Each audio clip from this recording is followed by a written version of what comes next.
L'origine del nome di Udine è oscura. Durante il Basso Medioevo non ebbe grande importanza, visto che le città di riferimento erano Aquileia e Cividale.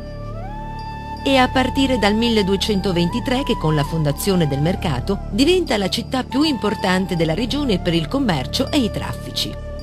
Da tempo immemorabile era presente sul colle un sito fortificato. Nel corso dei secoli la fortezza divenne un castello che purtroppo nel 1511 venne raso al suolo da un terribile terremoto.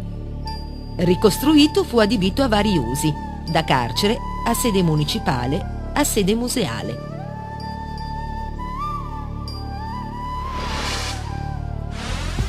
Udine ha conservato un caratteristico centro storico, con musei, palazzi e chiese che racchiudono opere d'arte di valore.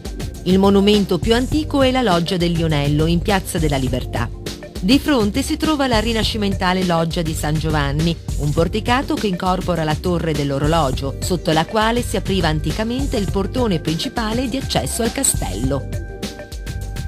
Di origine longobarda è la chiesa di Santa Maria di Castello, con il suo campanile alto 43 metri. Ma è santuario di Santa Maria delle Grazie, il luogo di culto più famoso e frequentato dai fedeli. Il Duomo, della prima metà del 1200, è consacrato a Santa Maria Maggiore. Il suo campanile, nelle intenzioni iniziali, avrebbe dovuto raggiungere in altezza il campanile del castello, ma per la difficoltà nell'esecuzione dei lavori e la carenza dei materiali, il progetto fu bloccato e la costruzione assunse questa forma un po' tozza. Il palazzo dell'arcivescovado fu costruito nel XVI secolo, quando i patriarchi di Aquileia, non potendo più risiedere in castello, si cercarono un'altra residenza in città. È noto soprattutto per gli affreschi di Giovanni Battista Tiepolo, chiamato dal patriarca Dionisio Delfino per abbellire appunto la sua residenza udinese.